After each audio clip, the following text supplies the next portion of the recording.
माता पार्वती के नंदन गणपति जी की जय। विघ्नहर्ता श्री गणेश जी की कृपा आप सभी पर सदैव बनी रहे। तो आज के इस वीडियो में मैं आप सभी को संकष्टी चतुर्थी व्रत में हमें किस प्रकार पूजन करना चाहिए उसकी विधि बताने वाली हूँ। तो सबसे पहले मैं आपको बता दूं कि हर महीने में 2 चतुर्थी की तिथियां आती हैं और कृष्ण पक्ष की चतुर्थी की तिथि को संकष्टी चतुर्थी कहते हैं और शुक्ल पक्ष की चतुर्थी तिथि को विनायक चतुर्थी कहा जाता है।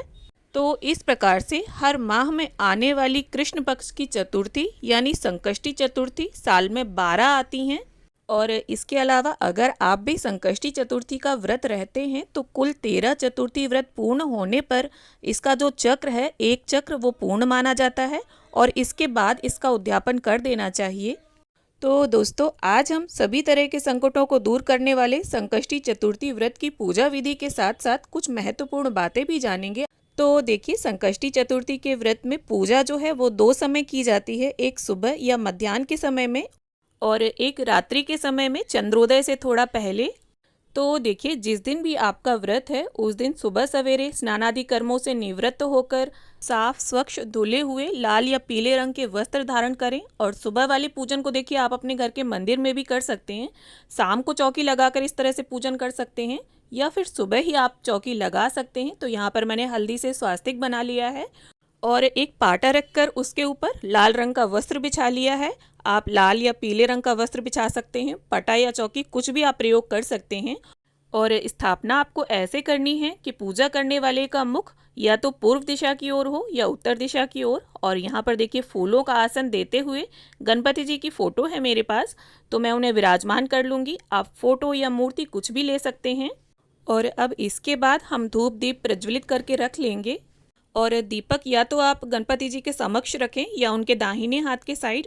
और इसके बाद अब हमें एक तांबे का लोटा लेना है और उसके कंठ पर मैंने देखिए मोली बांध ली है और शुद्ध जल से इसे भर लिया है। अब इसके अंदर हमें अक्षत, थोड़े से काले तिल, थोड़ी दूब घास, थोड़े पुष्प, इस तरह से ये सभी सामग्री हमें डाल लेनी है और इसे गणपति जी के राइट हैंड साइड में हमें रख देना है। और देखिए, अगर आप चाहें तो यहाँ कलश की स्थापना भी कर सकते हैं, पर मैं यहाँ नहीं कर रही हूँ क्योंकि कलश स्थापना इस पूजन में अनिवार्य नहीं होती है। इसके बाद देखिए, अगर आप प्रथम बार व्रत रह रहे हैं तो आपको हाथ में थोड़े से अक्षत और पुष्प लेकर गणपति जी के समक्ष व्रत का संकल्प लेना है। और व्रत भी देखिए कई तरीके से रहा जाता है। निर्जल निराहार रहकर भी व्रत रहा जाता है, या आप फलाहार रह रहे हैं। तो जैसे भी व्रत आपको रखने हैं उस तरह के व्रत का आप संकल्प लेंगे और अपने मन में इन सभी चीज़ों को बोलते हुए संकल्प लेकर आपको पुष्प और अक्षत गणपति जी के समक्ष छोड़ देने हैं। और इसके बाद देखिए, यहाँ पर फोटो ली है मैंने, तो गंगा जल और फूल की सहायता से स्नान का भाव कराते हुए हम सभी को छींटा दे देंगे। और जिस प्रकार स्नान के बाद वस्त्र धारण किए जाते हैं, ठीक उसी प्रकार से अगर आप लाल वस्त्र या पीला वस्त्र, नया कोरा कपड़ा लेकर आए हैं तो वो अर्पित कर दें। यहाँ पर मैंने लाल वस्त्र अर्पित कर दिया है गणपति जी को। और अगर नहीं लाए हैं तो आप वस्त्र की भावना से कलावे को भी अर्पित कर सकते हैं। और इसके बाद देखिए, आपको जनेऊ लेना है। एक जनेऊ गणपति जी को अवश्य धारण करवाया जाता है। तो यहाँ पर मैंने जो जनेऊ लिया है वो सफ़ेद रंग का है। तो यहाँ पर थोड़ी सी हल्दी, उसमें पानी मिक्स कर लेंगे और सफ़ेद जनेऊ को हमें पीला कर लेना है। देखिए, अगर पीला जनेऊ भी है आपका तब भी थोड़ी सी हल्दी उसमें ज़रूर लगा दें। और इसके बाद अब हम गणपति जी को इसे अर्पित कर देंगे। अब गणपति जी को हम सिंदूर से तिलक करेंगे, अक्षत अर्पित करेंगे और जो कलश रखा है हमने और जो दीपक हैं उन सभी का भी साथ में पूजन कर लेंगे। तो कृष्ण पक्ष की चतुर्थी तिथि यदि मंगलवार के दिन आती है तो उसे अंगार की चतुर्थी कहते हैं और ये 6 महीने में एक बारी आती है। और इस दिन व्रत रखने वाले को पूरी साल की संकष्टी चतुर्थी का पुण्य फल प्राप्त होता है। तो इस प्रकार से यहाँ पर अब हम लाल रंग के गुलाब गणपति जी को अर्पित कर देंगे। लाल रंग के फूल गणपति जी को अत्यंत प्रिय हैं और विशेष करके अगर आपको गुड़हल का पुष्प मिल जाता है तो उसे आप गणपति जी को जरूर अर्पित करें। और इसके बाद गणपति जी की सबसे प्रिय वस्तु दूब घास के हमें 21-21 तार लेने हैं। अगर उपलब्ध हो जाते हैं आपके पास तो आप 21-21 तार की दूब घास की इस तरह से गुच्छे बनाकर गणपति जी को जरूर अर्पित करें विशेष मनोकामना के लिए। और अगर अधिक उपलब्ध ना हो पाए तो जितनी भी मिले उतनी अर्पित ज़रूर करें आप। अब इसके साथ ही गणपति जी के प्रिय भोग हैं लड्डू, चाहे वो किसी भी वस्तु के हों, बूंदी के, बेसन के, मोतीचूर के या तिल गुड़ के या मोदक, इनमें से जो भी उपलब्ध हो जाएं उन्हें आप प्रेम पूर्वक गणपति जी को अर्पित करें। यहाँ पर मैंने मोतीचूर के लड्डू अर्पित किए हैं और इसके साथ ही आप पंचमेवा या गुड़ नारियल का भोग भी रख सकते हैं। अब इसके बाद गणपति जी का प्रिय फल केला हमने अर्पित कर दिया है और ज़रूरी नहीं है इतने भोग मैंने बताए हैं उन सभी का भोग आप लगाएं, किसी एक वस्तु का भोग भी आप लगा सकते हैं। और भोग लगाने के साथ साथ आप जल भी अवश्य रख दें। और इसके पश्चात मुख शुद्धि के लिए यहाँ पर मैंने बताशा, लौंग, इलायची और सुपारी का भोग रखा है। आपको अगर पान उपलब्ध हो जाता है तो आप मुख शुद्धि के लिए उसे गणपति जी को अर्पित करें। अब देखिए शाम के समय चंद्रोदय से पहले हमें ये पूजन कंप्लीट कर लेना है और शाम के समय ही हमें ये कथा पढ़नी होती है। तो देखिए सकट चौथ की 12 महीने की 12 कथाएं अलग अलग होती हैं। तो जिस भी महीने का आप व्रत हैं उस महीने की आपको कथा पढ़नी या सुननी है और हाथ में अक्षत या पुष्प लेने हैं और कथा संपन्न होने के बाद वो पुष्प या अक्षत आपको गणपति जी के समक्ष छोड़ देना है। और देखिए आपको कथा जरूर पढ़नी या सुननी है क्योंकि कथा पढ़ने या सुनने के बाद ही हमारा व्रत पूर्ण माना जाता है। अब गणपति जी की आरती के लिए यहाँ पर हमने थाली तैयार कर ली है और जो दीपक प्रज्वलित किए थे आप चाहें तो उन्हीं से आरती उतार सकते हैं या आप अलग से भी दीपक जलाकर आरती कर सकते हैं। जय गणेश जय गणेश जय गणेश देवा, माता जाकी पार्वती पिता महादेवा। तो देखिए वैसे तो जो 12 संकष्टी चतुर्थी होती हैं पूरे साल की सभी गणपति जी को समर्पित होती हैं, गणपति जी का उनमें पूजन होता है। पर भाद्रपद मास की जो संकष्टी चतुर्थी होती है जिसे बहुला चौथ, हेरंब संकष्टी चौथ भी बोलते हैं, उसमें गणपति जी के पूजन के साथ साथ श्री कृष्ण जी का और बहुला गाय का भी पूजन होता है। और कार्तिक मास में जो चतुर्थी आती है उसे करवा चौथ बोलते हैं और इस व्रत को करने से पति के जीवन के संकट दूर होते हैं।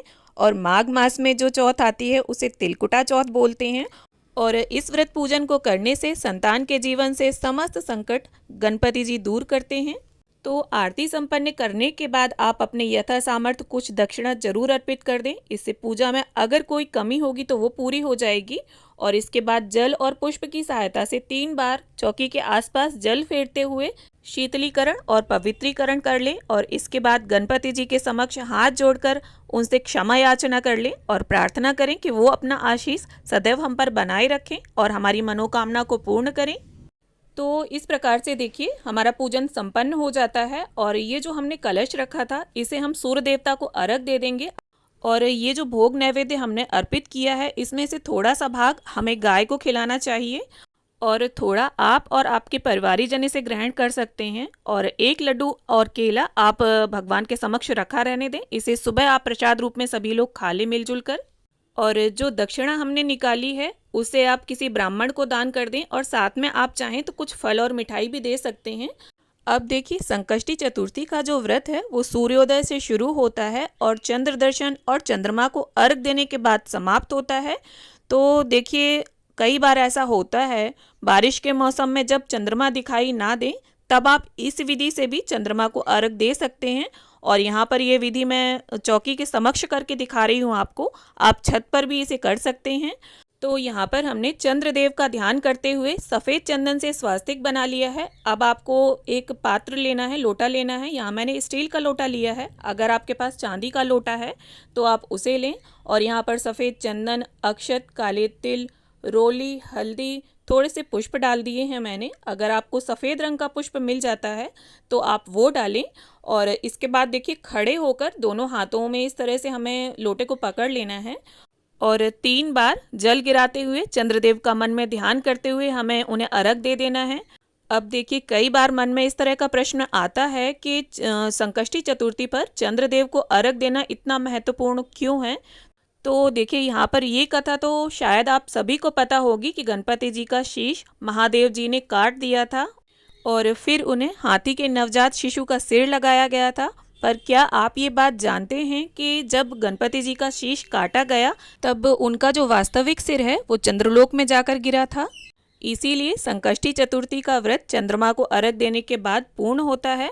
और अर्घ के इस जल को आप साइड में रख लें, सुबह पौधों में डाल दें और देखिए, अगर मौसम साफ है, बादल नहीं है, बारिश नहीं है, तब आप साक्षात चंद्रदेव को अर्घ देने के बाद ही इस व्रत का पारण करें, क्योंकि चंद्रमा को अर्घ देने के बाद ही आपका व्रत पूर्ण माना जाएगा।